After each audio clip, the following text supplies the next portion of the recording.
ವೀಕ್ಷಕರೇ, ನಮ್ಮ ಚಳ್ಳಕೆರೆ ಟಿವಿಗೆ ಸ್ವಾಗತ. ಇಂದಿನ ಪ್ರಮುಖ ಸುದ್ದಿ.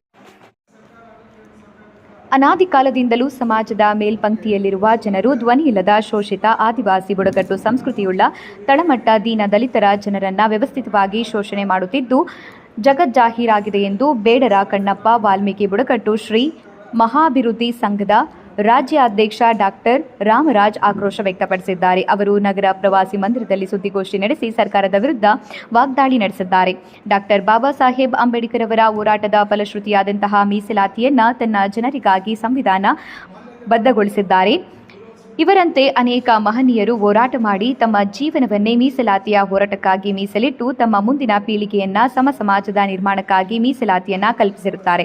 ಆದರೆ ಇಂದಿನ ರಾಜಕೀಯ ಷಡ್ಯಂತರಕ್ಕೆ ಇಂತಹ ಮೀಸಲಾತಿಯನ್ನ ಇಂದು ಘನ ಸರ್ಕಾರವನ್ನ ಮುನ್ನಡೆಸುತ್ತಿರುವ ರಾಜಕೀಯ ಮುಖಂಡರುಗಳು ಸಂವಿಧಾನಬದ್ಧವಾದ ಮೀಸಲಾತಿಯ ಹಕ್ಕನ್ನು ಸಮರ್ಪಕವಾಗಿ ಹಂಚುವುದರಲ್ಲಿ ವಿಫಲರಾಗಿದ್ದಾರೆ. ಇದಕ್ಕೆ ಜ್ವಲಾಂತ ಉದಾಹರಣೆ ಎಂದರೆ ರಾಜ್ಯ ಸಚಿವ ಸಂಪುಟ ಸಭೆಯಲ್ಲಿ ಹಿಂದಿನ ಸರ್ಕಾರ ಎಸ್ಸಿಗೆ 17% ಮತ್ತು ಎಸ್ಟಿಗೆ 7% ಹೆಚ್ಚುವರಿ ಮಾಡಿದ ಮೀಸಲಾತಿಯನ್ನು ಇಂದಿನ ಕಾಂಗ್ರೆಸ್ ರಾಜ್ಯ ಸರ್ಕಾರ ಬದಿಗೊತ್ತಿ ಹಿಂದೆ ಇದ್ದಂತಹ ಮೀಸಲಾತಿಗೆ ಎಸ್ಸಿಗೆ 15% ಮತ್ತು ಎಸ್ಟಿಗೆ 3% ಉದ್ಯೋಗ ಮೀಸಲಾತಿ ಮತ್ತು ನೇಮಕಾತಿಯಲ್ಲಿ ಅಳವಡಿಸಿರುವುದರಿಂದ ನಮ್ಮ ಎಸ್ಸಿ ಎಸ್ಟಿ ಸಮಾಜಕ್ಕೆ ಅನ್ಯಾಯ ಮಾಡಲಾಗಿದೆ ಎಂದು ಆಕ್ರೋಶ ವ್ಯಕ್ತಪಡಿಸಿದ್ದಾರೆ. ಇದೇ ಸಂದರ್ಭದಲ್ಲಿ ವಾಲ್ಮೀಕಿ ಸಮುದಾಯ ಮುಖಂಡ ಹಿರಿಯ ಪತ್ರಕರ್ತರಾದ ತಿಪ್ಪೇಸ್ವಾಮಿ ಮಾತನಾಡಿದ್ದಾರೆ. ಈ ಸಂದರ್ಭದಲ್ಲಿ ಮುಖಂಡ ಹರೀಶ್ ಕಾಟಯ್ಯ, ಚನ್ನಕೇಶವ, ಈಶ್ವರ, ಮೋಹನ್, ತಿಪ್ಪೇಸ್ವಾಮಿ, ಗಜಪಡೆ ಅಧ್ಯಕ್ಷೆ ಜಯಲಕ್ಷ್ಮಿ, ಶ್ರೀನಿವಾಸ್ ಪುಟ್ಟಣ್ಣ ಇತರರು ಹಾಜರಿದ್ದರು. ಇದರ ಅಡಿಯಲ್ಲಿ ನಾವು ಸಾಕಷ್ಟು ಕೆಲಸಗಳನ್ನ ಮಾಡ್ಕೊಂಡು ಹೋಗ್ಬೇಕಂತ ನಾವು ಮನಸ್ಸಲ್ಲಿ ಇತ್ತು. ಆದರೆ ಇತ್ತೀಚಿನ ಬೆಳವಣಿಗೆಗಳು ಏನಾಗ್ತಾ ಇದೆ, ನಾನು ಇದಕ್ಕಿಂತ ಮುಂಚೆ ನಾನು ಗುರು ಹಿರಿಯರನ್ನೇ ನೆನೆಸುತ್ತಾ ನನ್ನ ಒಂದು ಭಾಷಣವನ್ನು ಸ್ಟಾರ್ಟ್ ಮಾಡ್ತೇನೆ. ಆದಿಕವಿ ಮಹರ್ಷಿ ವಾಲ್ಮೀಕಿ ಅವರನ್ನು ಸ್ಮರಿಸುತ್ತಾ, ದೀನ ದಲಿತರ ಒಂದು ಆಶಾದೀಪವಾಗಿರ್ತಕ್ಕಂಥ ಅಂಬೇಡ್ಕರ್ ಅವರನ್ನು ಸ್ಮರಿಸುತ್ತಾ, ಹಾಗೆ ನಮ್ಮ ಚಿತ್ರದುರ್ಗದ ಹೆಮ್ಮೆಯ ರಾಜ ಆಗಿರ್ತಕ್ಕಂಥ ರಾಜವೀರ ಮಲ್ಲಿಕಾರ್ಜುನ ನಾಯಕರು ಅವರನ್ನು ಸ್ಮರಿಸುತ್ತಾ, ಹಾಗೆ ಏನು ಅಂತಂದ್ರೆ ಮೀಸಲಾತಿ ಅಂತಕ್ಕಂಥದ್ದು ಸಂವಿಧಾನಬದ್ಧವಾದ ಹಕ್ಕಾಗಿರುತ್ತೆ. ಇದನ್ನ ಸ್ವತಃ ನಮ್ಮ ಮೇಲ್ಪಂಕ್ತಿಯಲ್ಲಿರ್ತಕ್ಕಂಥ ಜನಗಳು ಅನಾದಿ ಕಾಲದಿಂದಲೂ ತುಳಿತಕ್ಕೆ ಒಳಗಾಗಿ ಇದರ ವಿರುದ್ಧ ಹೋರಾಡಲೇಬೇಕು ಅಂತ ಹೇಳಿ ನಮ್ಮ ಅಂಬೇಡ್ಕರ್ ಅವರು ಯಾವ ರೀತಿ ನಮಗೆ ಮೀಸಲಾತಿಯನ್ನ ಒದಗಿಸಿದ್ದಾರೆ, ಅದು ಫಸ್ಟಿಗೆ ಎಸ್ಸಿ ಎಸ್ಟಿಗೆ ಮಾತ್ರ ಸೀಮಿತ ಆಗುತ್ತೆ. ಇದನ್ನ ಎಲ್ಲರೂ ದಯವಿಟ್ಟು ಪತ್ರಕರ್ತರಿಗೆಲ್ಲ ಗೊತ್ತಿರುತ್ತೆ, ಯಾರು ನಾನು ಇನ್ನೊಂದ್ಸಲ ಹೇಳಲಿಕ್ಕೆ ಬಯಸ್ತೇನೆ. ಫಸ್ಟ್ ಎಸ್ಸಿ ಎಸ್ಟಿಗೆ ಮೀಸಲಾತಿ ಇದ್ದಿದ್ದಷ್ಟೇ. ಇದನ್ನ 10 ವರ್ಷಕ್ಕೆ ಸಂವಿಧಾನಬದ್ಧ ಹಕ್ಕು ಅಂತ ಮುಂದುವರಿಸ್ಕೊಂತ ಬಂತು. ಆದ್ರೆ ಇದು ಬರೀ ಇವರಿಗೆ ಅಲ್ಲ, ಸಾಕಷ್ಟು ಜನ ಹಿಂದೆ ಉಳಿದಿದ್ದಾರೆ ಅಂತ ಹೇಳ್ಬಿಟ್ಟು ಮಂಡಲ್ ಕಮಿಷನ್ ಅಂತ ರಚನೆ ಮಾಡಿ ಚಂದ್ರಶೇಖರ್ ಅವರು ಪ್ರಧಾನಮಂತ್ರಿ ಆದ ಸಮಯದಲ್ಲಿ ಇತರ OBCಗಳಿಗೂ ಸಹ ಮೀಸಲಾತಿಯನ್ನು ಕಲ್ಪಿಸಿದ್ರು. ಆದ್ರೆ ಅವರು ಅದನ್ನ ಅನುಷ್ಠಾನಗೊಳಿಸುವಲ್ಲಿ ವಿಫಲರಾದರು. ಇದೇ ಒಂದು ಕಾರ್ಯಕ್ರಮ ಇಟ್ಕೊಂಡು ಕೇಂದ್ರ ಸರ್ಕಾರದಲ್ಲಿರ್ತಕ್ಕಂಥ PD ನರಸಿಂಹರಾವ್ ಸರ್ ಏನು ಸರ್ಕಾರ ಬರುತ್ತೆ, ಅವರು ಆ ಮಂಡಲ್ ಕಮಿಷನ್ ಅನುಷ್ಠಾನ ಮಾಡಿದ್ರು. ಏನಂತ ಅಂತ ಹೇಳಿದ್ರೆ OBC SC ST ನ ಬಿಟ್ಟುಬಿಟ್ಟು ಇತರೆ ಉಳಿದಿರ್ತಕ್ಕಂಥ ಜಾತಿಗಳಿಗೂ ಸಹ ಮೀಸಲಾತಿ ಬೇಕು ಅಂತ ಹೇಳ್ಬಿಟ್ಟು 1991ರಲ್ಲಿ PD ನರಸಿಂಹರಾವ್ ಅವರು OBC ಕೆಟಗರಿ ಅಂತ ಮಾಡ್ತಾರೆ. ಅವಾಗ ಏನು ಅಂತ ಮಾಡ್ತಾರೆ, ಜಾತಿ ಮೀಸಲಾತಿಯನ್ನು ಯಾವಾಗಲೂ ಜನಸಂಖ್ಯೆ ಅನುಗುಣವಾಗಿ ಕೊಡ್ತಾರೆ ಅಂತ ಬರೀತಾರೆ. ಏನು ಜನಸಂಖ್ಯೆ ಜಾಸ್ತಿ ಆದರೆ ಮೀಸಲಾತಿಯಲ್ಲಿ ಜಾಸ್ತಿ ಆಗಬೇಕು. ಯಾರಿಗೆ ಬಹಳ ಇಂಪಾರ್ಟೆಂಟ್, ಯಾರಿಗೆ ಆಗ್ಬೇಕು ಅಂದ್ರೆ SC STಗೆ ಮಾತ್ರ. ಇದು ದಯವಿಟ್ಟು ಗಮನದಲ್ಲಿ ಇಟ್ಕೋಬೇಕು. ಮುಂಚೆ ಸಂವಿಧಾನಬದ್ಧವಾದ ಹಕ್ಕು ಯಾರಿಗೆ ಇದ್ದಿದ್ದು ಅಂತಂದ್ರೆ SC ಆಗಿರೋದು ST ಆಗಿರೋದು ಇವರಿಗೆ ಜನಸಂಖ್ಯೆ ಅನುಸಾರವಾಗಿ ಸಂವಿಧಾನವನ್ನು ಕಲ್ಪಿಸಿರ್ತಕ್ಕಂಥ ಹಕ್ಕು ಅಂತಂದ್ರೆ ಅದು ಮೀಸಲಾತಿ. ಈ SC ST ಜನ ಎಷ್ಟು ಜಾಸ್ತಿ ಆಗ್ತಾರೋ ಅದನ್ನ ಜಾಸ್ತಿ ಅವ್ರಿಗೆ ಮೀಸಲಾತಿ. ಇದನ್ನ ತಗೊಂಡು ಕೇಸ್ ಹಾಕ್ತಾರೆ. ಯಾವ ಇಂದಿರಾ ಸ್ವಾಮಿ ಕೇಸ್ ಅಂತ ಹೇಳ್ಬಿಟ್ಟು ಕೇಸ್ ಹಾಕ್ತಾರೆ ಸುಪ್ರೀಂ ಕೋರ್ಟ್ ಅಲ್ಲಿ. ಆ ಸುಪ್ರೀಂ ಕೋರ್ಟ್ ಅಲ್ಲಿ ಏನ್ ಹೇಳುತ್ತೆ ಅಂತಂದ್ರೆ ಮೀಸಲಾತಿ ಇರಬೇಕು, ಒಳ್ಳೇದು ನಿಜ, SC STಗೂ ಇರೋದು ಒಳ್ಳೇದು, ಜೊತೆಗೆ OBCಗೂ ಇರೋದು ಒಳ್ಳೇದೇ, ಇಲ್ಲ ಅಂತ ಹೇಳ್ತಿಲ್ಲ. ಆದ್ರೆ ಇದು 50% ಗಿಂತ ಜಾಸ್ತಿ ಆಗಬಾರ್ದು ಅಂತ ಸುಪ್ರೀಂ ಕೋರ್ಟ್ ಅವರು ಒಂದು ಸಂವಿಧಾನಬದ್ಧ ಪೀಠ 9 ಜನಗಳ ಜಡ್ಜಿ ಕೂತ್ಕೊಂಡ್ಬಿಟ್ಟು ಅದನ್ನ ಅನುಷ್ಠಾನಗೊಳಿಸ್ತಾರೆ. ಏನು 50% ಗಿಂತ ಜಾಸ್ತಿ ಮೀರಬಾರ್ದು ಮೀಸಲಾತಿ ಅಂತ ಹೇಳ್ತಾರೆ. ಜೊತೆಗೆ ಇದನ್ನ ಮೀರಬಹುದು ಯಾವಾಗ SC ST ಜನಸಂಖ್ಯೆ ಏನಾದ್ರು ಜಾಸ್ತಿ ಆಗಿ ನಿಮ್ಮ ಅನುಗುಣವಾಗಿ ಅದನ್ನ ಮೀರಿ ಅಂತ ಹೇಳ್ತಾರೆ. ಈ ಒಂದು ಸಂಖ್ಯೆ 91ರಲ್ಲಿ ಬಂದಾಗಿಂದ ನಮ್ಮ ಕರ್ನಾಟಕದಲ್ಲಿ SC ST ಜನಾಂಗ ಅಷ್ಟು ಬಹಳ ಜನಸಂಖ್ಯೆ ಇರಲಿಲ್ಲ. ಅವಾಗ ಏನಾಯ್ತು, ಇಲ್ಲಿ ಇರ್ತಕ್ಕಂಥ ಜನಸಂಖ್ಯೆ ಅನುಸಾರವಾಗಿ ಸಂವಿಧಾನಬದ್ಧ ಹಕ್ಕಾಗಿರ್ತಕ್ಕಂಥ ಮೀಸಲಾತಿಯನ್ನು SC ಜನಾಂಗಕ್ಕೆ 15%, ST ಜನಾಂಗಕ್ಕೆ 3% ಅಂತ ಒದಗಿಸಿರ್ತಾರೆ. ಇದು ಯಾವಾಗ 91ರಲ್ಲಿ. ಈ 91ರಿಂದನೂ ನಾವು ಹೋರಾಟ ಮಾಡ್ಕೊಂಡ್ ಬರ್ತೀವಿ. ಯಾಕೆ ಹೋರಾಟ ಮಾಡ್ಕೊಂಡ್ ಬರ್ತೀವಿ ಅಂದ್ರೆ ಕೇಂದ್ರದಲ್ಲಿ ಅದೇ ಹೇಳ್ತೀವಿ. ಯಾಕೆ ಈ ಆದಷ್ಟು ಮೀಸಲಾತಿ ಇಟ್ರೆ ಅವ್ರಿಗೆ ಇನ್ನು ಪ್ರಮೋಷನ್ ಆಗದೆ. ಇವಾಗ ಎಷ್ಟೋ ಜನಗಳಿಗೆ ನಮ್ಮ ಏನಾಗ್ತಾ ಇದೆ, ವಯಸ್ಸು ಮೀರಿ ಹೋಗ್ತಾ ಇದೆ. ಈ ನೇಮಕಾತಿಯಲ್ಲಿ ನಮಗೆ ಬರ್ತಾ ಇಲ್ಲ, ಒಂದು ಮೀಸಲಾತಿ ಒಂದು ಕಲ್ಪನೆ ನಮಗೆ ಬರ್ತಾ ಇಲ್ಲ. ಆದ ಕಾರಣ ಈ ಒಂದು ಸಿದ್ದರಾಮಯ್ಯ ಅವರ ಸರ್ಕಾರ ಖಂಡಿತವಾಗಿ ನಮ್ಮ ಒಂದು ನಾಯಕ ಜನಾಂಗಕ್ಕೆ ಒಂದು ಶೆಡ್ಯೂಲ್ ಟ್ರೈಬ್ಸ್ಗೆ ಅನ್ಯಾಯ ಮಾಡಿದೆ. ಇದೊಂದೇ ಅಲ್ಲ, ಮೀಸಲಾತಿ ಒಂದೇ ಅಲ್ಲ, ತಗೊಳ್ಳಿ ST ಹಣ ಎಷ್ಟೊಂದು ಅನ್ಯಾಯ ಆಗಿದೆ ಅಂತ ಗೊತ್ತಿದೆ. ಅದೇ ಸಿದ್ದರಾಮಯ್ಯ ಅವರು ಒಪ್ಕೊಂಡಿದ್ದಾರೆ, ಏನಂತ 187 ಕೋಟಿ ಆಗಿದೆ, ಅಷ್ಟು ಬೇರೆ ಯಾರಿಗೂ ಆಗಿಲ್ಲ ಅಂತ ಹೇಳಿದ್ದಾರೆ. ಅಂದ್ರೆ ಅದ್ರ ಅರ್ಥ ಏನು? CBI ಎಂಕ್ವೈರಿಯಾಗಿ ಯಾರು ವಿರುದ್ಧ ಕ್ರಮ ಕೊಡಬೇಕು? ನೀವೇ ಒಪ್ಕೊಂಡಿದ್ದೀರಿ, ನಿಮ್ಮ ಒಂದು ಇಲಾಖೆಯಲ್ಲಿ ಆಗಿದೆ, ಯಾರು ಹೊಣೆ? ಇದೇನು ನಮಗೆ ಧ್ವನಿ ಇಲ್ಲದ ಸಮಾಜಕ್ಕೆ ನೀವು ಅನ್ಯಾಯ ಮಾಡಿದ್ರೆ ನಾವು ಸುಮ್ಮನೆ ಕುತ್ಕೊಳ್ಬೇಕಾಗುತ್ತ? ನಾವು ಸಿದ್ದರಾಮಯ್ಯ ಅವರಿಗೆ ನೇರವಾಗಿ ಪ್ರಶ್ನೆ ಕೇಳ್ತೀವಿ. ಅದೇ ನಮ್ಮ ಸಚಿವರುಗಳು ಯಾರನ್ನ ಬಲಿ ಕೊಟ್ಟಿದ್ದಾರೆ? ನಿಮ್ಮ ಒಂದು ದುರುದ್ದೇಶದಿಂದ ನಮ್ಮ ಜನಾಂಗದ ಸಚಿವರು ಬಲಿಯಾದ್ರು. ಯಾರು? ರಾಜಣ್ಣ ಅವರು ಹೋದ್ರು, ಇಲ್ಲಿ ನಮ್ಮ ನಾಗೇಂದ್ರ ಅವರು ಹೋದ್ರು. ಇದ್ರ ಬಗ್ಗೆ ಯಾರು ಪ್ರಶ್ನೆ ಕೇಳಬಾರ್ದು ಅಂತ ಏನಾದ್ರು ಇದು ಮಾಡ್ತಾ ಇದ್ದೀರಾ? ಅಥವಾ ಏನ್ ಮಾಡಿದ್ರು ಸಹ ನಾವು ನಡೆಯುತ್ತೆ ಅನ್ನೋ ಒಂದು ನೀವು ಮನೋಭಾವದಲ್ಲಿ ಏನಾದ್ರು ಸರ್ಕಾರ ನಡೆಸ್ತಿದ್ದೀರಾ? ಸಿದ್ದರಾಮಯ್ಯನವರು ಅಥವಾ DK ಶಿವಕುಮಾರ್ ಅವರು ಇದರ ಜೊತೆಗೆ ಸಾಕಷ್ಟು SC/ST ಹಣಗಳನ್ನ ಗಂಗಾ ಕಲ್ಯಾಣ ಯೋಜನೆ ಆಗಿರ್ಬೋದು, ಮತ್ತೆ ಯಾರು ST ಕಾಲೋನಿಗಳಿಗೆ ಬಂದಿರತಕ್ಕಂಥ ಅನುದಾನ ಬಿಡುಗಡೆ ಮಾಡಿರ್ತಕ್ಕಂಥದ್ದು ಎಲ್ಲದರಲ್ಲೂ ಭ್ರಷ್ಟಾಚಾರ ಇದೆ.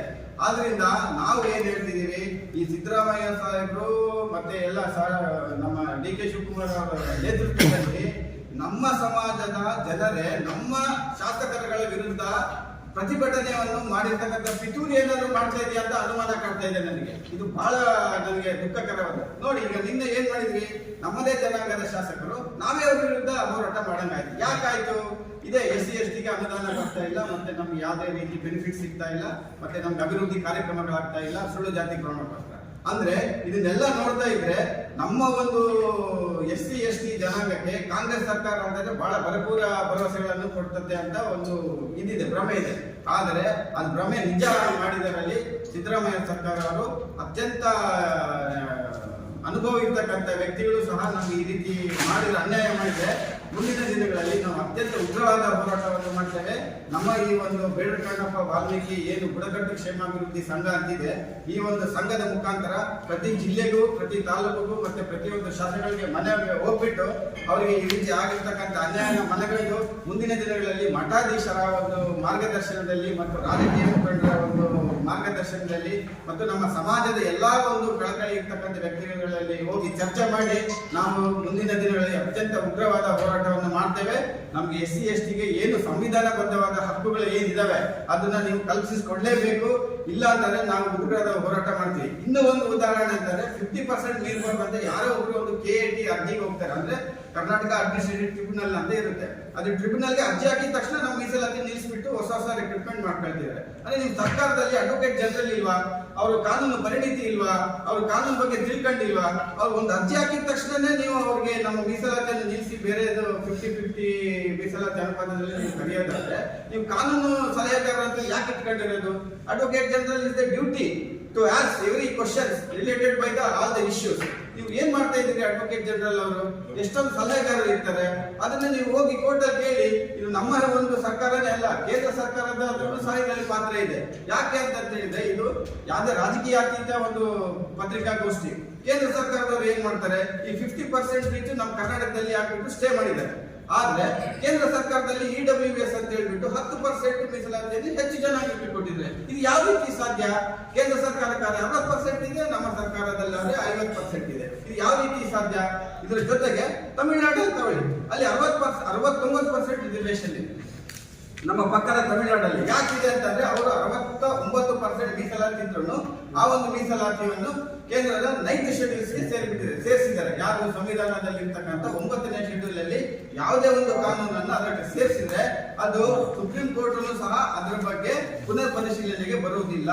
ಆದ ಕಾರಣ ನಾನು ಹೇಳಕ್ಕೆ ನಮ್ಮ ಒಂದು ಬೇಡರ ಕಣ್ಣಪ್ಪ ವಾಲ್ಮೀಕಿ ಬುಡಕಟ್ಟು ಕ್ಷೇಮಾಭಿವೃದ್ಧಿ ಸಂಘದ ವತಿಯಿಂದ ಅಧ್ಯಕ್ಷನಾಗಿ ಮತ್ತು ನಮ್ಮ ಪದಾಧಿಕಾರಿಗಳ ಸಮ್ಮುಖದಲ್ಲಿ ಮತ್ತೆ ನಮ್ಮ ಸಮಾಜದ ಮುಖಂಡರ ಒಂದು ಮುಖಾಂತರ ನಾನು ಸಿದ್ದರಾಮಯ್ಯ ಅವರ ಹತ್ರಕ್ಕೆ ಏನ್ ಹೇಳಿ ಬಯಸ್ತಿದೀವಿ ಅಂತಂದ್ರೆ, ಇಷ್ಟು ದಿನ ನೀವು ಮಾಡಿರ್ತಕ್ಕಂಥ ಭ್ರಷ್ಟಾಚಾರ ಆಗಿರ್ಬೋದು, ನೀವು ನಡೆಸ್ತಕ್ಕಂಥ ಎಲ್ಲ ಗ್ಯಾರಂಟಿ ಯೋಜನೆಗಳಾಗಿರ್ಬೋದು ಎಲ್ಲನೂ ಓಕೆ, ಆದರೆ ನಮಗೆ ಸಂವಿಧಾನಬದ್ಧವಾದ ಹಕ್ಕನ್ನು ನೀವು ಕಲ್ಪಿಸಿಲ್ಲ ಅಂತಂದ್ರೆ ನಿಜವಾಗೂ ನಮ್ಮ ಸಮುದಾಯ ಲೇಖನಿ ಹಿಡಿದರೆ ವಾಲ್ಮೀಕಿ, ಲೇಖನಿ ಹಿಡಿದರೆ ವಾಲ್ಮೀಕಿ, ಅದೇ ಖಡ್ಗ ಹಿಡಿದರೆ ಮದಕರಿ ನಾಯಕ ಆಗ್ತಾರೆ, ಅಲ್ಲಿ ಸುರಪುರದ ವೀರಪ್ಪ ವೆಂಕಟಪ್ಪ ನಾಯಕ ಆಗ್ತಾರೆ, ಈ ಕಡೆ ಶಿವಮೊಗ್ಗದಲ್ಲಿ ಬಂದ್ರೆ ಶಿವಪ್ಪ ನಾಯಕ ಆಗ್ತಾರೆ. ಇದನ್ನ ದಯವಿಟ್ಟು ನೀವು ಗಮನದಲ್ಲಿ ಇಟ್ಕೊಳ್ಳಿ.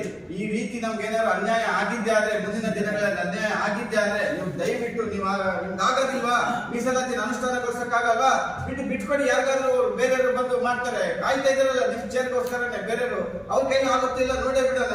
ಇಲ್ಲಂತಂದ್ರೆ ಈ 15 ನಮ್ಮ ಶಾಸಕರು ಏನು ಮೀಸಲು ಕ್ಷೇತ್ರದಲ್ಲಿ ಗೆದ್ದಿರ್ತಕ್ಕಂಥ ಶಾಸಕರು ಮತ್ತು ಜನರಲ್ ಅಲ್ಲಿ ಇರ್ತಕ್ಕಂಥ ಶಾಸಕರು ಮತ್ತೆ 2 MP ಸಂಸದರು ಜೊತೆಗೆ MLC ಏನೇ ಆಯ್ಕೆ ಆಗಿರ್ತಾರೆ, ಅವರೆಲ್ಲರೂ ಸಹ ನಮ್ಮ ಒಂದು ಸಮಾಜದ ಧ್ವನಿಯಾಗಿ ನೀವು ಕೆಲಸ ಮಾಡಬೇಕು.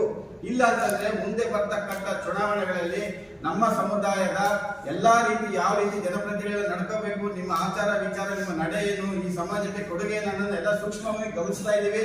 ಅವ್ರು ಗಮನಿಸಲಿಲ್ಲ ಅಂತಂದ್ರೂ ಈ ಒಂದು ವೇದಿಕೆಯಿಂದ ನೀವು ಮಾಡಿರ್ತಕ್ಕಂಥ ಅನ್ಯಾಯ ಮತ್ತು ಈ ಸಮಾಜಕ್ಕೆ ಮಾಡಿರ್ತಕ್ಕಂಥ ಕೊಡುಗೆಗಳ ಬಿಡಿಯಾಗಿ ಜನಗಳಿಗೆ ತಲುಪಿಸಿ ಮುಂದಿನ ದಿನಗಳಲ್ಲಿ ಮುಂದಿನ ಚುನಾವಣೆಗಳಲ್ಲಿ ತಮಗೆ ತಕ್ಕ ಪಾಠವನ್ನು ಕಲಿಸಬೇಕಾಗುತ್ತೆ ಅಂತ ಈ ಒಂದು ವೇದಿಕೆಯ ಮೂಲಕ, ಪತ್ರಿಕಾ ಮಾಧ್ಯಮದ ಮೂಲಕ ನಾನು ನೇರವಾಗಿ ನಮ್ಮ ಸರ್ಕಾರದ ಮುಖ್ಯ ಅಧಿಕಾರಿಗಳು ಹಾಗೂ ಮುಖ್ಯಸ್ಥರಾಗಿರ್ತಕ್ಕಂಥ ಸಿದ್ದರಾಮಯ್ಯ ಅವರಿಗೆ ಹಾಗೂ ಉಪಮುಖ್ಯಮಂತ್ರಿ ಆಗಿರ್ತಕ್ಕಂಥ DK ಶಿವಕುಮಾರ್ ಸಾಹೇಬ್ ಅವರಿಗೆ ಕೇಳೋದಿಷ್ಟೇ, ನಮಗೆ ಏನು 15 ಜನ ಶಾಸಕರಿದ್ದಾರೆ, 2 ಸದನದಲ್ಲಿದ್ದಾರಲ್ಲ, ಯಾಕೆ ಯಾರು ಏನು ಪ್ರಶ್ನೆ ಮಾಡ್ತಾ ಇಲ್ಲ? ಅನ್ಯಾಯ ಆಗ್ತೈತಲ್ಲ, ಇದ್ರ ವಿರುದ್ಧ ಯಾಕೆ ಮಾತಾಡ್ತಾ ಇಲ್ಲ? ಯಾಕೆ ಮೌನವಾಗಿದ್ದಾರೆ? ಶಾಸಕರು ಯಾಕೆ ಮಾತಾಡಲ್ಲ? ಧ್ವನಿ ಯಾಕೆ ಎತ್ತುತ್ತಿಲ್ಲ? ಬಹಿರಂಗವಾಗೂ ಮಾತಾಡ್ತಾ ಇಲ್ಲ, ಸದನದಲ್ಲೂ ಮಾತಾಡ್ತಾ ಇಲ್ಲ ಅಂದ್ರೆ ಯಾಕೆ? ನಮ್ ಸಮಾಜಕ್ಕೆ ಆಗ್ತಾ ಇದೆಯಲ್ಲ ಅನ್ಯಾಯದ ಬಗ್ಗೆ ಮಾತಾಡಕ್ಕೆ ನಿಮ್ಗೆ ಅಧಿಕಾರ ಇಲ್ವಾ? ನಮಗೆ ಅನ್ಯಾಯ ಆಗುತ್ತಲ್ಲ ಅದನ್ನ ಕೇಳಕ್ ನಿಮ್ಗಿಲ್ವಾ? ಸಾಕಷ್ಟು ಜನ SC ST ಉದ್ಯೋಗ ಇಲ್ಲ, ಬ್ಯಾಕ್ಲಾಗ್ ನಾವು ಕಾಲ್ ಮಾಡೇ ಇಲ್ಲ, ಮೀಸಲಾತಿಯಲ್ಲೂ ಕೂಡ ಅನ್ಯಾಯ ಆಗ್ತಿದೆಯಲ್ಲ, ಮತ್ತೆ ಎಲ್ಲಿಗೆ ಹೋಗ್ಬೇಕು? SC ST ಜನಾಂಗ ಯಾವಾಗ ಉದ್ಯೋಗ ತಗೊಳ್ಬೇಕು?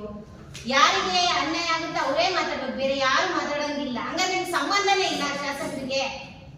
15 ಜನ ಪ್ಲಸ್ 2 17 ಜನಕ್ಕೆ ಈ ವಿಚಾರ ಅವರಿಗೆ ಸಂಬಂಧನೇ ಇಲ್ಲ ಅನ್ನೋ ರೀತಿಯಾಗಿ ಅಭಿವರ್ತನೆ ಮಾಡ್ತಾ ಇದ್ದಾರೆ.